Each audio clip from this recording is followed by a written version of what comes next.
말씀을 우리 함께 읽도록 합시다. 오늘 우리에게 함께 주시는 오늘의 말씀은 로마서 8장입니다. 8장 3절부터 4절 말씀입니다. Rome chapter 8 verse 3 through 4.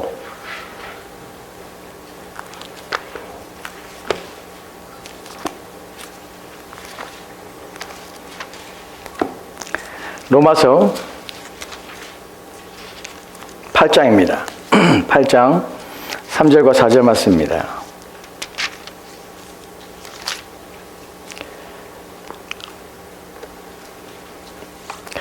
우리 철신자고 한 절씩 기도하도록 합시다. 제가 먼저 봉독하겠습니다. 3절 말씀입니다. 율법이 육신으로 말미암아 연약하여 할 수 없는 그것을 하나님은 하시나니 곧 죄로 말미암아 자기 아들을 죄 있는 육신의 모양으로 보내어 육신의 죄를 정하사 그 영을 따라 하는 우리에게 율법의 요구가 이루어지게 하려 하십니다. 아멘. 아멘. 우리가 하나님 말씀을 들을 때에 무엇을 기대할 수 있습니까?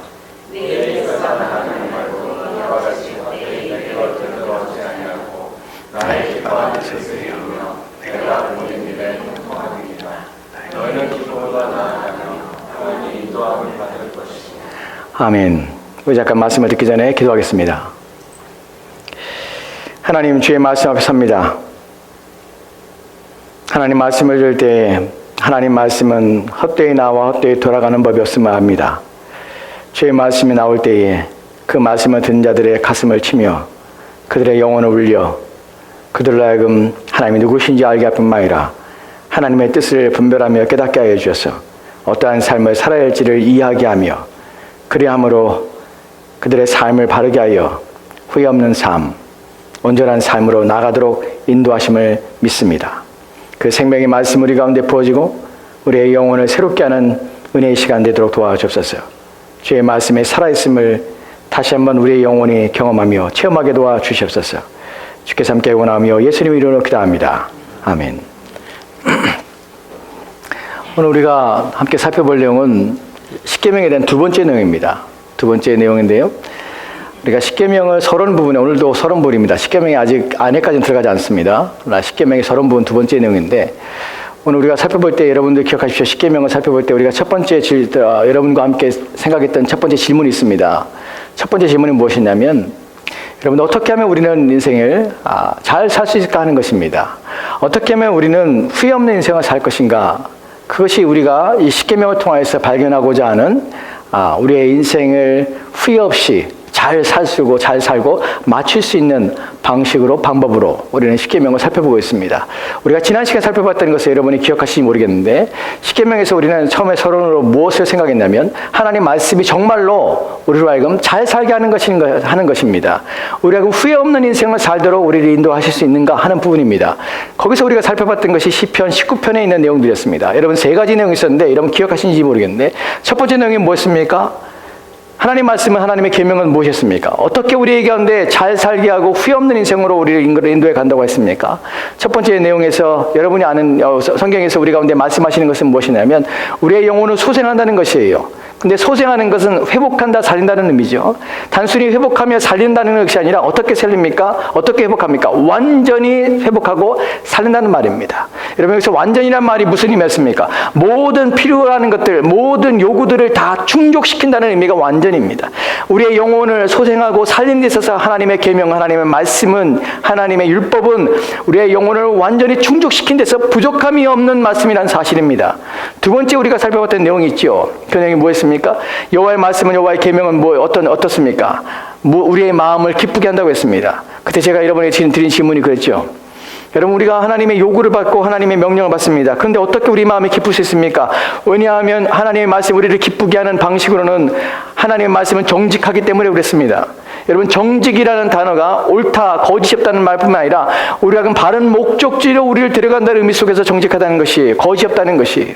그래서 하나님의 계명을 지키고 그 요구에 순종할 때 우리 인생이 우리로 하여금 행복하게 하고 또한 우리로 하여금 후회 없는 인생으로 우리의 삶을 마치도록 이끌어감에 있어서 우리가 그 길에 어긋남이 없이 또한 그 목적지에 바르게 인도하시기 때문에 우리의 마음은 기쁨이 가득하게 되는 것이에요.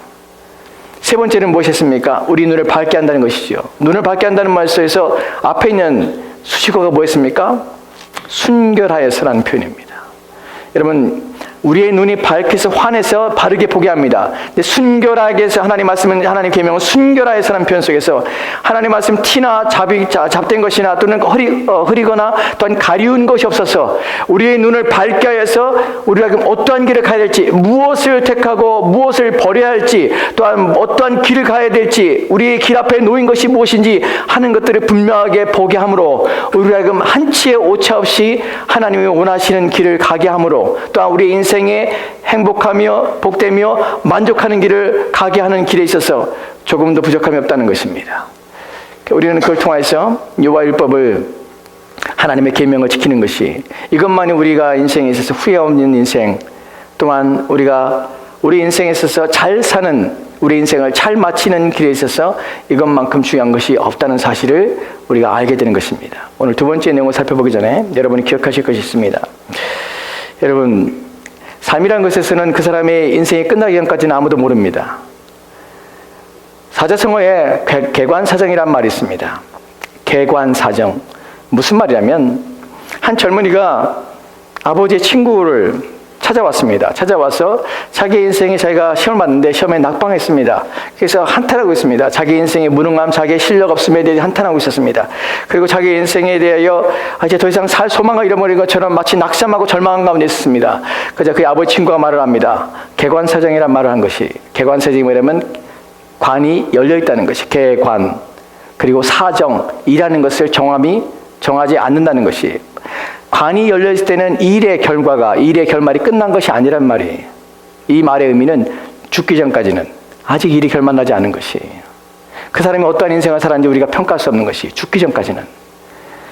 여러분이 아직 살았기 때문에 여러분의 아직 인생의 의미가 있습니다. 아직 여러분의 삶을 바르게 할 수 있는 기회가 있습니다. 여러분의 인생을 어떻게 끝마쳐야 할지 기회가 있습니다. 여지껏 여러분의 삶을 살아가면서 여러분들이 잘못된 삶을 살 수 있습니다. 후에 많은 인생을 살 수 있습니다. 여러분의 인생을 돌아킬 때마다 여러분 밤잠을 못 자며 여러분이 고통스러울 수 있습니다. 내가 왜 그러한 선택을 했을까? 왜 내가 그 길을 갔을까? 하는 것 때문에 여러분 마음이 아플 수 있습니다. 그러나 아직 여러분의 관이 닫힌 것이 아닙니다. 여러분의 인생이 끝난 것이 아닙니다. 이제 남은 것이 얼마나 남은지 우리는 알지 못하지만 그 남은 기회 속에서 우리는 어떻게 하면 나의 마지막 인생을 후회 없는 인생으로 살 수 있을까? 나의 마지막 결정을, 나의 마지막 끝을 어떻게 하면 잘 사는 거로 마감할 수 있을까? 하는 것에 대해 여러분 고민하셔야 합니다. 오늘 여러분이 이 말씀을 들어야 될 이유가 거기에 있습니다. 지난 과거에 대한 것들에 대한 말하고자 하는 것이 아닙니다. 여러분이 살아온 삶의 흔적에 대해 말하고자 하는 것이 아닙니다.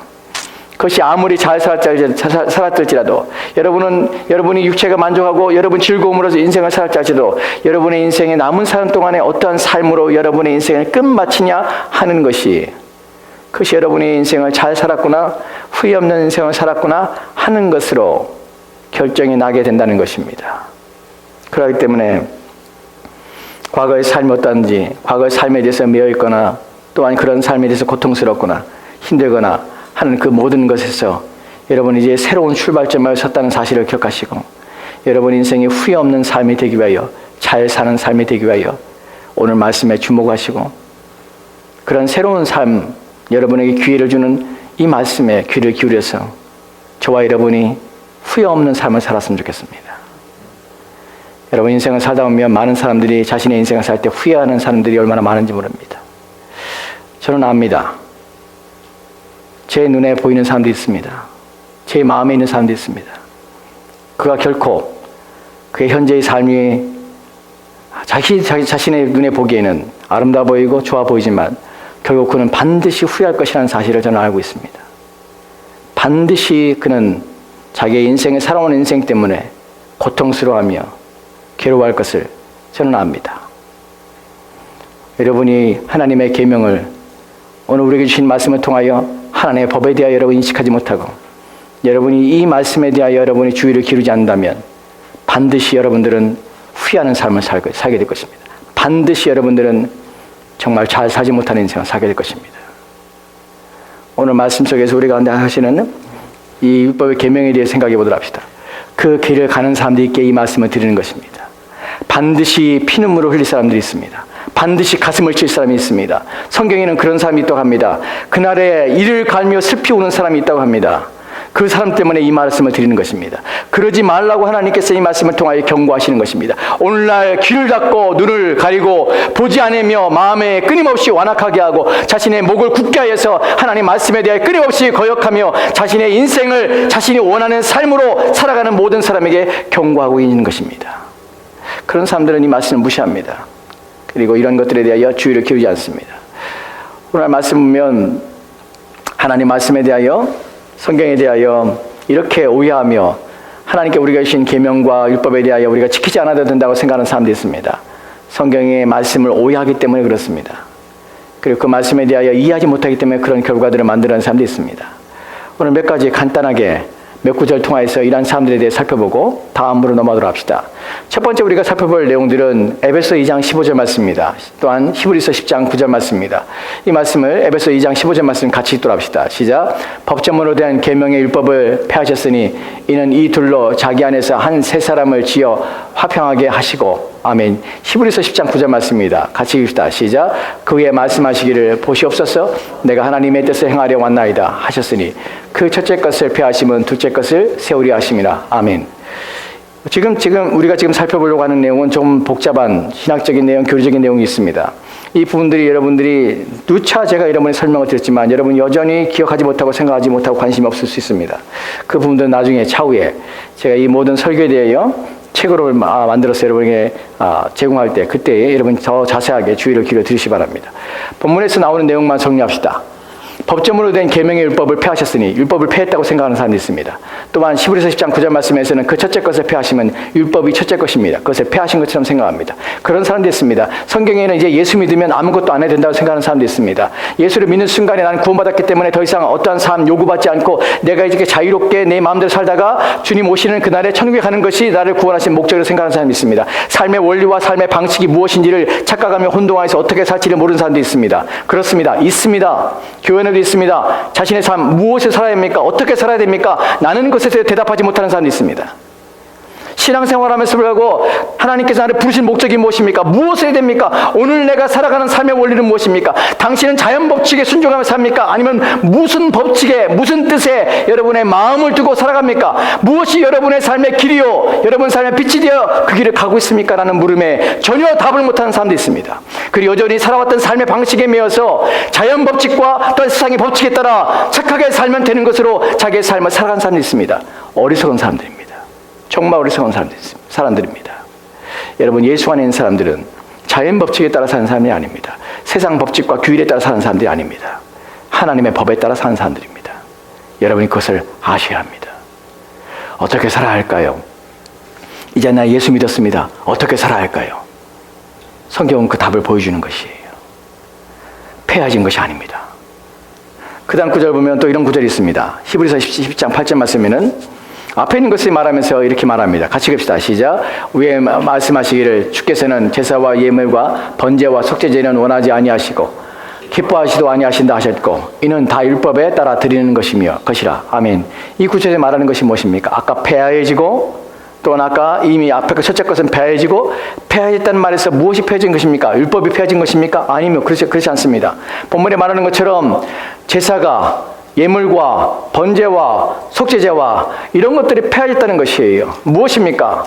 율법에서 폐해진 부분이 있습니다. 그것이 무용했기 때문에 폐해지고 폐해진 것이 폐해진 것입니다. 왜 그렇습니까? 율법의 원형인 그리스도께서 오신 말미암아서 과거에 그 외에 이제 그리스도께서 오시기 전에 행해야 될 것들 그것을 예표로서 보여줬던 의식과 제사법과 또한 정결법과 또한 이런 것들에 대하여 또한 절기법에 대하여 다 폐해진 것입니다. 이 부분은 나중에 제가 설교를 통하여 정리한 부분을 여러분이 참고하시기 바랍니다. 성경에서는 폐하지 않은 것에 대하여 분명히 말씀하시는 부분도 있습니다. 마태복음 5장 17절입니다. 18절 같이 읽을까요? 같이 읽겠습니다. 시작. 내가 율법이나 선지자를 폐하러 온 줄로 생각하지 말라. 폐하러 온 것이 아니요 완전하게 하려 함이라. 진실로 너희에게 이르노니 천지가 없어지기 전에는 율법의 1.1획도 결코 없어지지 아니하고 다 이루리라. 아멘. 제가 지금 말이 빠르고 좀 급하게 지금 가고 있습니다. 왜냐하면 할 내용이 너무 많기 때문에 그래요. 그리고 여러분이 다 못 알아들을까 봐 그래요. 여러분이 빨리빨리 정신 차리고 제대로 따라오시기 바랍니다. 지금 마태복음 5장 17절 18절 말씀에는 예수님께 말씀하시는 것이에요. 율법이나 선지자를 폐하러 온 줄 생각하지 말라. 폐하러 온 것이 아니에요. 폐한 부분이 있습니다. 무엇이에요? 제사법, 정결법, 그 다음에 절기법. 이것은 폐하진 것이에요. 폐하지 않았습니다. 다 완성됩니다. 다 성취됩니다. 이 부분에 대하여 예수님께서 강력하게 그 다음 구절에서 이렇게 말하고 있습니다. 다음 구절 합시다. 19절입니다. 같이 읽읍시다. 시작. 그러므로 누구든지 이 계명 중에 지극히 작은 것 하나도 버리고 또 그와 같이 사람을 가르치는 자는 천국에서 지극히 작다 일컬음을 받을 것이요 누구든지 이를 행하며 가르치는 자는 천국에서 크다 일컬음을 받으리라. 아멘. 여기서도 누구든지 이 계명을 중에 지극히 작은 것 하나도 버리는 자는 천국에서 지극히 작은 것이 아닙니다. 하나라도 버리는 자는 그렇습니다. 주님께서는 모든 율법을 다 이루신다고 말씀하신 것입니다. 율법은 폐하진 것이 아닙니다. 완성되어 가는 것입니다. 이 부분에서 로마서 3장 13절 말씀에 31절 말씀에 바울이 이렇게 말하고 있습니다. 같이 읽읍시다. 시작. 그런즉 우리가 믿음으로 말미암아 율법을 파괴하느냐? 그럴 수 없느니라. 도리어 율법을 굳게 세우느니라. 아멘. 자, 이제 앞에 정리한 것들을 하나로 묶어서 이제 정리하도록 합시다. 지금 제가 말하고자 하는 것, 성경이 말하는 것을 기억하십시오. 어떤 사람은 율법은 폐하겠다. 어떤 사람은 율법에 대해서 더 이상 지킬 필요 없다고 말합니다. 그러나 그렇지 않습니다. 마태복음과 또한 로마서에 보면은 율법은 파해진 거, 버려진 것이 아닙니다. 그것은 여전히 지켜져야 되며 여전히 완성됨을 위하여 나아가고 있는 것입니다. 그러니까 누구든지 우리는 더 이상 하나님의 앞에 지킬 법이 없다. 우리는 믿음으로 구원받기 때문에 어떠한 것을 행해야 될 필요가 없다고 말하는 사람은 거짓입니다. 여러분, 예수를 믿는 것은 생각하는 것이에요. 계산하는 것이에요. 무엇을 계산합니까? 내가 지금 행하고 순종하는 것보다 내가 지금 받으며 내가 받을 것이 크다는 사실을 이해하는 것입니다. 내가 지금 복종하며 하나님 앞에 순종하며 내 고통과 내가 끊어내며 인내할 그 모든 것들보다 하나님 앞에 내가 서는 이 구원과 생명 얻는 것이 내가 하나님 말씀에 순종하여 얻는 것이 더 크다는 사실을 인식하는 것입니다. 여러분, 죄자 때문에 하는 것이 결코 쉬운 것이 아닙니다. 여러분, 그리스도인 있는 것이 누가 쉽다고 합니까? 결코 쉽지 않습니다. 그리스도인이 되는 것이 쉽지 않습니다. 여러분, 하나님은 살아계신 하나님이시고 그 하나님은 자신의 뜻대로 행하기 원하시며 우리 가운데 거룩을 요구하고 계십니다. 스스로 거룩하지 않으려 하며 스스로 자신의 육신대로 살려고 하면서 그러면서 하나님은 잘 믿을 수 있다고 착각하지 마십시오. 그런 법은 없습니다. 성경의 주님께서 제자가 되기 위해서는 우리 가운데 말씀하신 것이 너희가 생각해보라, 따져보라 라고 우리 가운데 말씀하고 있습니다. 왜냐하면 그 길이 쉽지 않기 때문에 그래요. 오늘날 구원받는 사람의 힘이 적은 이유가 바로 그것입니다. 생각해보지 않습니다. 내가 제자로서 하나님 외에 사는 것과 내 마음대로 살았을 때의 그 결과가 어떠할지를 여러분 생각하지 않으면 우리 가운데 요구하시는 이 말씀에 대하여 우리는 고민합니다. 그리고 나는 내가 원하는 육신의 편한 대로 살고자 합니다 라고 더 쉬운 길을 갑니다. 그래서 멸망에 이르게 되는 것입니다. 이제 우리가 생각해 볼 것은 첫 번째는 여러분이 이제 이해하셨습니다. 무엇입니까? 여러분, 율법은 폐해진 것이 아닙니다. 여전히 우리 가운데 요구되고 있다는 사실이에요. 구원의 문제에서 요구되고 있다는 사실이 아닙니다. 다른 차원에서 요구되고 있다는 것이에요. 그 율법은 무엇입니까? 무엇을 지켜야 됩니까? 하는 것이에요. 여러분, 무엇을 지켜야 합니까? 성경에서 율법은 폐해진 것이 아니라면 도대체 나는 어떤 것을 지켜야 하는 것입니까? 라는 요구입니다. 그 물음에 대하여 아주 똑똑한 사람도 있습니다. 이런 짓을 잘하는 사람도 있습니다. 계산하게 아주 머리가 비상해서 계산하고 또한 숫자 세는 데 아주 탁월한 사람도 있습니다. 유대인들이 그래요. 그 사람들 율법의 전체, 성경에 있는 율법의 전체를 계산해 봤습니다. 몇 개나 되는지 세 봤습니다. 정말 시간이 많은 사람들이지요. 몇 개나 셌냐면 613개가 있다고 합니다. 통용적으로 613개의 율법이 성경에 기록되어 있다고 그래요. 다 알 수 없어요. 저도 다 모릅니다. 너무나 많아서 저도 다 세본 적이 없습니다. 613개가 있대요. 근데 우리는 그걸 다 세볼 필요는 없습니다. 왜냐하면 이것이 압축되고 이것이 정리되고 또한 이것이 우리 가운데 이해가 되도록 그것을 편하게 그 모든 카테고리마다 엮어서 우리 가운데 주어진 것이 십계명이기 때문에 그래요. 이 십계명은 또 두 가지로 요약이 됩니다. 이것을 어떻게 하냐고요? 성경이 그렇게 말하고 있기 때문에 그래요. 마태복음 22장 37절과 40절 말씀에는 예수님께서 이렇게 말씀하시는 것을 보게 됩니다. 같이 읽을까요? 시작. 예수께서 이르시되 내 마음을 다하고 목숨을 다하고 뜻을 다하여 주 너희 하나님을 사랑하라 하셨으니 이것이 크고 첫째 되는 계명이요 둘째도 그와 같으니 내 이웃을 내 자신과 같이 사랑하라 하셨으니 이 두 계명은 온 율법의 선지자의 강령이라. 아멘. 아멘. 본문에 보면 예수님께서 내 마음을 다하고 목숨을 다하고 뜻을 다하여 주 너희 하나님을 사랑하라고 합니다. 이것이 첫째 되는 것이에요. 두 번째는 이와 같으니 무엇을요? 내 이웃을 내 몸같이 사랑하라는 것이에요. 이것은 십계명에 대한 요약입니다. 십계명이 가지고 있는 10개의 계명의 요약이 뭐냐면 하나님을 사랑하는 것이에요. 두 번째는요, 내 이웃을 내 몸같이 사랑하는 것이에요. 왜 이것을 어떻게 하냐면 그 다음에 나오는 내용 때문에 그렇습니다. 이 두 계명이 온 율법의 모든 율법과 모든 선자가 말한 것의 요약이라는 것이에요. 그 요약이란 말이 강령이란 말이에요. 강령이라는 것은 걸려 있다는 것이에요. 거기에 매달려 있는 것입니다. 어디에 매달려 있다고요? 온 율법과 모든 선자가 말하는 것은 두 가지에 매달려 있어요. 두 가지가. 첫 번째, 하나님을 사랑하는 것이에요. 두 번째, 내 이웃을 내 몸같이 사랑하는 것이. 이것이 모든 율법을 종합할 때 모든 율법의 내용이 여기에 있다는 것이에요. 그러니까 우리는 무엇을 하면 되냐면 하나님을 사랑하는 일에 온 힘을 기울이는 것, 내 이웃을 내 몸같이 사랑하는 일에 온 힘을 기울이는 것입니다. 어떻게? 그 부분에서 10개로 요약해서 우리가 살펴볼 수 있는 것이에요. 이제 우리가 생각해 보려는 것은 10개의 계명입니다. 이 부분에 대해 제가 여러분에게 말씀을 드리려고 잠깐만 말씀을 드리고 지나가려고 하는 것이 있는데, 십계명에 대해서 십계명을 가지고 있는 종교들이 있습니다. 우리 개신교가 그렇고요, 캐톨릭이 그렇고 또한 유대교가 그렇습니다. 이 세 개의 종교들은 십계명이라는 것을 가지고 있습니다. 근데 이 십계명이 각기 달라요. 우리와 캐톨릭과 유대교는 각기 다른 십계명을 가지고 있습니다. 우리는 출애굽기 20장에서 3절부터 시작되는 이 내용들에서 10개의 계명을 가지고 있습니다. 캐톨릭은 여기서 1계명과 2계명을 합쳐버렸습니다. 그리고 10계명에서 2개를 나눠버렸습니다. 그 내용은 나중에 책이 나올 때 여러분이 이해하십시오. 왜 그런지. 또한 유대교는 첫 번째 1계명을 2절로 1계명을 만들어버렸습니다.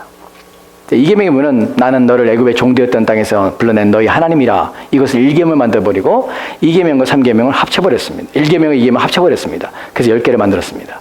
이 부분 또한 왜 그런지 나중에 책을 통해서 살펴보십시오. 중요한 것은 아닙니다. 그렇다는 것입니다. 이제 우리가 살펴볼 내용이 있습니다. 왜 이 10계명을 지키는 목적이 무엇이냐는 것이, 왜 우리는 10가지 계명을 지켜야 됩니까? 궁극적인 목적이 무엇입니까? 하는 부분입니다. 하나님께서 계명을 지키려 때 우리를 괴롭게 하기 위해서가 아니에요. 여러분이 생각할 때 우리의 마음속에 본성 속에 하나님께서 이걸 하지 마, 하나님께서 이걸 해라고 할 때 우리 마음에 드는 생각은 뭐냐면, 우리는 본질적으로 하나님 말씀 규명에 대해 계명이나 요구에 대해 우리는 본질적으로는 거부감을 느낀다는 것이에요. 왜냐하면 누구에게 있어서 명령이라는 것은 결코 쉬운 것이 아니에요. 우리는 본질적으로 이거 해라는 말에 대해서 우리는 동의하며 기뻐하지 않아요. 그냥 하나님께서 이런 계명을 지켜라고 할 때 우리의 본질상에서는 그것을 미워하며 거부하고자 한다는 것이에요. 근데 왜 하나님께 지키라고 하는 것이에요? 왜 이 10가지 계명에 대해 우리 가운데 너는 반드시 이 계명을 지켜 따라라고 하는 것이에요? 최종 목적이 무엇이냐는 것이에요. 단지 고통스러워서 단순히 우리를 가둬놓기 위해서 이런 계명을 우리 가운데 주신 분이 아니라는 사실이에요. 여러분, 성경이 누누이 말합니다. 하나님께서 우리를 괴롭게 하고자 원하시는 분이 아니세요. 하나님은 우리로 하여금 고통스럽게 하는, 우리로 하여금 우리가 마음이 상하고 우리랑 고통스럽게 해서 그것을 즐기는 분이 아니세요. 오히려 우리를 회복하며 살리기 위해서 이 말씀을 주셨다는 사실입니다. 그럼 십계명을 주신, 이 계명을 주신, 율법을 주신 궁극적인 목적이 무엇이라는 것이, 왜입니까? 왜 계명을 주셨습니까? 이 계명 무슨 의미가 있습니까? 이 계명을 주신 것과 무엇과 연관성이 있냐면, 우리를 구원하신 목적과 하나님께서 우리 가운데 계명을 주신 율법으로 주신 이 계명들은 모두가 동일한 목적을 추구하며 동일한 결과를 가질 수밖에 없다는 사실이에요. 왜냐하면 우리를 구원하신 것과 우리로 하여금 계명을 주신 것이 각기 다르다면 하나님께서 엉뚱한 것을 우리 가운데 요구하고 계시는 것입니다. 그렇기 때문에 하나님께서 우리에게 계명을 주신 것과 또 하나님 우리를 구원하신 목적을 항상 동일한 궁극적인 목표를 가지고 있을 수밖에 없습니다. 그럼 우리가 이것을 알기 위해서 중요한 것은 나를 구원하신 목적이 무엇이냐는 것이에요. 이 논리가 중요합니다. 여러분 기억하십시오. 나를 구원하신 목적은 나에게 계명을 주신 목적과 동일하다는 것이에요. 왜 계명을 주셨는가? 왜 이 말씀을 주셨는가? 나를 구원하신 목적 때문에 주셨다는 것이. 이 구원하신 목적에 대하여 여러분이 이해하려면 로마서 8장 29절만큼 여러분에게 중요한 내용을 주는 구절은 없습니다. 같이 읽읍시다. 시작. 하나님의 미리 아신 자들을 또한 그 아들의 형상을 본받게 하기 위하여 미리 정하셨으니 이는 그를 많은 형제 중에서 받아들이게 하려 하심이라. 아멘. 이 구절에 대하여 여러분이 아실 것입니다. 그 아들의 현상을 본받게 해요. 하나님이 미리 아신 자들 언제 아셨습니까? 창세전에 미리 아신 자들을 구원할 줄 아셨습니다. 저와 여러분 아셨다는 것이에요. 하나님의 자녀가 되게 하실 줄 아셨어요. 그 자들을 부르셨습니다. 그 자들을 미리 정하셔서 부르셨는데 왜 부르셨습니까? 목적이 무엇입니까? 그 아들의 형상을 본받게 해요. 누구의 형상이요? 예수 그리스도의 형상을 본받게 하기 위한 것이에요.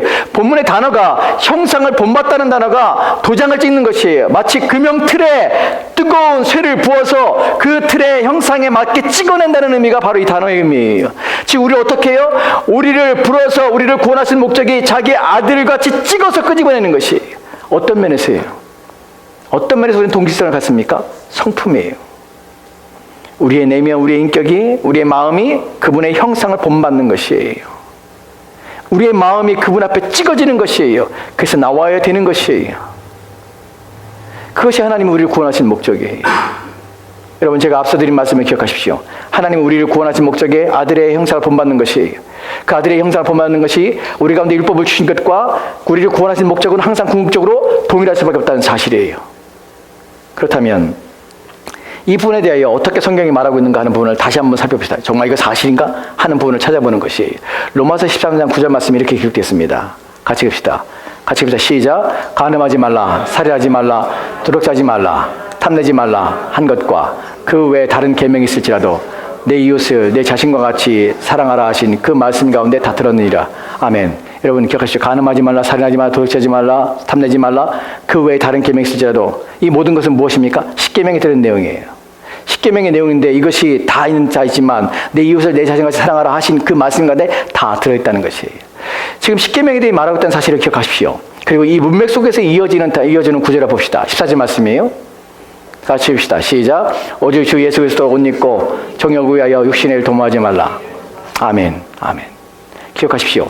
십계명에 대한 예고가 있습니다. 간음하지 말라, 살인하지 말라, 도둑질하지 말라, 또한 탐내지 말라, 거짓말 하지 말라. 이 모든 것이 어디에 기록되어 있다고요? 내 이웃을 사랑하는 것과 연결되어 있다. 지금 십계명에 대한 얘기를 하고 있습니다. 하면서 14절 말씀에 이어서 말하는 것이 뭐냐면 오직 그리스도 예수로 옷 입으라는 표현을 쓰는 것이에요. 율법을 지킨다는 것은 단순히 율법을 지키는 것이 아닙니다. 하나님의 십계명을 지킨다는 십계명을 지키는 것이 아니에요. 혼나지 않게 지키는 것이 아니에요. 단순히 지켜야 될 계명이기 때문에 지키는 것이 아니에요. 하나님은 우리를 무식하게 부른 자들이 부르는 것이 아닙니다. 우리가 어리석게 우리를 부른 것이 아닙니다. 왜입니까? 왜 십계명을 지켜야 됩니까? 그의 아들을 형상을 본받기 위해서 하는 것이에요. 그 그리스도의 옷을 덧입기 위한 것이에요. 우리 마음속에서 끊임없이 성경에서 요구하는 것이 무엇입니까? 그리스도를 닮으라는 것이에요. 예수 그리스도를 본받으라는 것이에요. 그리스도를 주목하라는 것이에요. 왜냐하면 그것을 담는 것이 우리의 구원의 목적일 뿐만 아니라 그 구원의 목적을 이루어가는 방법이 무엇이냐면 하나님의 말씀인 계명을 지킴으로 우리는 그리스도를 닮아가는 것입니다. 이해가 되십니까? 이런 논리를 이해하지 못하면 여러분들은 십계명을 지키라는 것에 부담을 느끼고 무조건 지켜야 되는 줄 알아요. 무식하게. 무조건 하라니까 하는 줄 알아요. 여러분 그렇지 않아요. 우리는 십계명을 지킬 때마다 하나님의 계명을 지킬 때마다 우리는 감사합니다. 내가 무엇이 바뀌는 것입니까? 내 내면이 바뀌는 것이에요. 내 내면에 그리스도의 형상이 지켜지는 것이에요. 희리하게 보이지만 약하게 보이지만 그래서 때로는 흔적이 안 보이지만 이 사람이 찍힌 것인지 이 사람이 정말 그리스도의 형상을 있는 것인지 조차도 의심되지만 그러나 순간순간 하나님 말씀에 순종하고 십계명의 계명을 지켜서 준수하려고 했을 때마다 그 흔적의 형상들이 점점점 강해지는 것입니다. 그리고 점점점 뚜렷해지는 것입니다. 그래서 그 형상이 보여지는 것이에요. 어느 순간에 그의 말을 통하여서 그의 신앙의 고백을 통하여서 어느 순간에 그의 행동의 변화를 통하여서 그 형상이 찍혀져서 보여지게 되는 것이. 여러분이 하나님 말씀을 지켜야 될 이유가 내 안에 그리스도의 형상을 본받아서 이제 내가 그리스도를 닮고 그래서 그리스도가 내 안에 나타나기를 원하며 그것이 내가 잘 사는 길이라는 사실을 기억하십시오. 여러분 후회 없는 인생을 사는 것이라 기억하십시오. 사람들은 말을 합니다. 자기를 위해 살아라 합니다. 후회하지 않고 잘 살기 위해서는 내 자신을 위해 살아라고 합니다. 여러분 그렇게 사는 사람은 결코 그리스도의 형상을 이루지 못할 뿐만 아니라 멸망에 가는 것입니다. 망하에 가는 것입니다. 여러분이 오늘 이 말씀에서 받아야 할 교훈은 나는 그리스도의 형상을 본받는 자로 부름받았고 내가 하나님의 계명을 지키는 것은 나는 그리스도의 형상을 내 안에 새기는 것임을 이것이 내 방법임을 내가 인식하는 것입니다. 사람들은 길을 몰라서 행함이 헤맵니다. 예수를 믿고 있는데 불구하고 어떠한 방법으로 살아야 되는지, 무엇이 요구되는지, 내 구원의 궁극적인 목적이 무엇인지를 모르기 때문에 어리석게 행하여서 하나님의 계명은 계명대로 지켜야 되는 것으로, 그리스도의 형상에 대한 관심 없는 것으로 살아갑니다. 부디 여러분들은 그렇게 사지 마십시오. 부디 미련한 자리에 서시지 마십시오. 깊이 인식하고 이해해서 여러분의 구원의 목적과 율법을 주신 이해에 대하여 깊이 인식해서 하나님의 성품을 닫는 일에 온 힘을 기울이시기 바랍니다. 이제 마지막 하나 더 여러분의 말씀을 드리고 마치려 합니다. 어떻게 지킬 수 있습니까? 여러분, 신앙생활하면서 가장 어려운 점이 뭐냐면 내가 결단해도 안 된다는 것이에요. 내가 다짐해도 안 된다는 것이에요. 온 힘을 다하는데도 안 된다는 것이에요. 그래서 고통스럽다는 것이에요. 예수를 잘 믿고 싶을 때도 있습니다. 예수님 앞에 내가 신앙생활 정말 제대로 한번 해봐야지 하는 생각도 있습니다. 근데 내 그런 마음이 돌아섬을 잊어버리는 것이에요. 생각했다 그 마음이 식어지고 그 마음이 수그러지고 내 마음이 꺾이고 내 결심이 뒤로 넘어가는 것이에요. 이런 것도 우리 인생입니다. 그것이 우리가 신앙생활 늘 고민하고 있는 부분입니다. 어떻게 우리는 하나님의 계명을 지킬 수 있을까? 왜 제가 이런 말씀 드린 줄 아십니까? 여러분, 역사 이래 한 사람도, 역사 이래 어느 누구도 율법을 스스로 완전히 지켜서 의로워진 사람이 한 사람 없다는 사실입니다. 여러분, 구약의 수많은 시간 동안에, 구약의 역사 속에 2000년의 시간 동안에 수많은 믿음의 사람들이 세워졌습니다. 그런데 그 사람들이 모두가 다 율법에 대하여 완전히 지키지 못하여 모두가 다 하나님의 진노와 심판 안에 떨어졌다는 사실을 기억하십시오. 이 역사적인 사실이 보여주는 것이 뭐냐면 우리는 무능하다는 것입니다.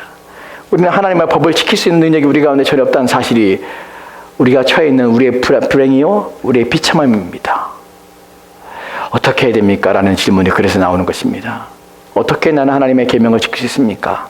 어떻게 그 능력을 가질 수 있습니까? 라는 부분입니다. 이 부분이 오늘 우리가 읽은 본문이에요. 기억하십시오. 로마서 8장 3절 말씀이 이렇게 기록되어 있습니다. 같이 읽읍시다. 시작. 율법이 육신으로 말미암아 연약하여 할 수 없는 그것을 하나님 하시나니 그 죄로 말미암아 자기 아들을 죄인 육신의 모양으로 보내어 육신의 죄를 정하사. 아멘. 아멘. 이 구절에서 기억하십시오. 율법이 육신이 말미암아 연약할 수 없다는 것입니다. 율법이 연약하단 말이 아닙니다. 율법을 지켜야 되는데 누가 연약합니까? 우리가 연약하여서 이 율법을 지키지 못한다는 것이에요. 이 본문은 우리 가운데 우리의 비참함을 보여주는 것입니다. 여러분이 눈을 뜨고 여러분의 생각해 본다면, 여러분이 자신을 본다면 내가 얼마나 율법의 요구에 대해서 하나도 지키지 못하는 자인가를 고민하게 됩니다. 우리가 다음 주부터 살펴볼 십계명의 하나하나의 계명을 살펴볼 때에 여러분이 가슴을 치게 되며 여러분이 깨달아들며 눈물을 흘리게 될지도 모릅니다. 왜냐하면 정말로 하나님 율법을 제대로 안다면 내가 단 하나도 하나님의 계명을 지킬 수 있는 것이 없다는 사실 때문에 우리는 절망하게 됩니다. 제가 하이데베게르 근문답을 목요일 저녁마다 성도들과 함께 나눌 때 제가 이 말씀을 준비하면서 제 가슴이 아팠습니다. 왜냐하면 나는 하나도 하나님의 계명을 지키는 것이 없었기 때문에 그랬습니다. 목사인데도 말입니다. 하나님의 말씀을 지키려고 몸부림치는데도 불구하고 말입니다. 왜냐하면 그 요구가 내가 지킬 수 있는 것이 아니었습니다. 내가 감당할 수 있는 것이 아니었습니다. 그래서 하나님께서는 이런 방법을 쓰신 것입니다. 하나님은 하십니다. 하나님은 내가 못하는 것을 하십니다. 내가 할 수 없는 것을 하십니다. 나를 불쌍히 여기신 것입니다. 그래서 큰 죄로 막고 죄로 말미암아 자기 아들을 죄 있는 육신의 모양으로 보내신 것입니다. 그래서 예수님이 오신 것입니다. 율법의 요구가 이루어지게 하기 위해서. 그래서 4절 말씀이 이렇게 기록됩니다. 같이 봅시다. 4절 말씀이요. 이 구절은 우리 가운데 소망이 되는 구절입니다. 같이 읽겠습니다. 시작. 육신을 따르지 않고 그 영을 따라 행하는 우리에게 율법의 요구가 이루어지게 하려 하심이라. 아멘. 아멘. 율법의 요구가 이루어지게 하십니다. 율법의 요구가 한순간에 이루어지는 게 아니라 이루어지게 하십니다. 과정으로 우리가 율법의 요구가 이루어지는 삶으로 살아가도록 만들어줍니다. 누가 합니까? 어떻게 됩니까? 육신을 따르지 않고 육신의 힘으로 노력을 행하지 않고 그 영을 따라 오직 성령을 따라 행하는 자들에게, 성령에게 순종하는 자에게, 성령에 이끌림 받는 자에게, 성령에게 자신의 삶을 내어놓는 자에게, 성령에게 굴복하며 순종하는 자에게 하나님께서는 그 성령을 통하여서 우리의 내면에 우리가 할 수 없는 그것을, 육신이 약하여 감당할 수 없는 그것을, 순종할 수 없는 그것을 순종하게 하셔서 우리가 이 일이 이루어지게 하십니다. 그것이 우리가 육신에 있지만 우리가 율법을 지킬 수 있는 유일한 법입니다. 여러분이 율법을 지키고 싶다면, 여러분이 그러한 삶을 사셨다면, 여러분이 그리스도의 형상을 닮아서 하나님의 모든 법을 지키고자 한다면 성령 앞에 순종하십시오. 성령을 따라 사는 연임을 기울이십시오. 그리고 성령에 의지하면서 계명 하나하나의 계명들을 이해하며 깨달아서 그 계명들을 가슴에 두고 그 계명을 어떻게 지켜야 합니까? 내 마음을 지켜주시고 내 생각을 지켜줘서 이 율법 앞에, 이 계명 앞에 내가 순종하도록, 이것을 성취하며 이것을 이루어가며 살도록 주님 나에게 힘을 달라고 기도하시며 도우심을 구해야 합니다. 그럴 때에 우리는 비록 우리는 완전하게 하나님의 계명을 다 지키는 자리에 서지 못하지만 이 땅에 사는 동안에 지금보다 훨씬 나은 차원의 거룩함을 이루어가며 지금과 비교할 수 없는 신앙과 믿음 속에서 여러분의 삶은 밝게 빛나게 될 것입니다. 성경에 이런 구절이 있습니다. 주님 앞에 나올 때 믿음의 사람들이 마치 하늘의 별처럼 빛난다는 표현을 씁니다. 왜냐하면 빛이 난다는 것은 그들의 깨끗함이, 순결함이에요. 저와 여러분이 이런 말씀을 이해하고 깨달아서 자신을 거룩하게 하는 일에 온힘을 기울여서 하나님 밥 앞에 순종하여서 주님 오시는 그날에 밤하늘에 수놓은, 또한 밤하늘에 빛이 나는 발광기처럼 밝게 빛나는 저와 여러분 되었으면 좋겠습니다. 기도합시다.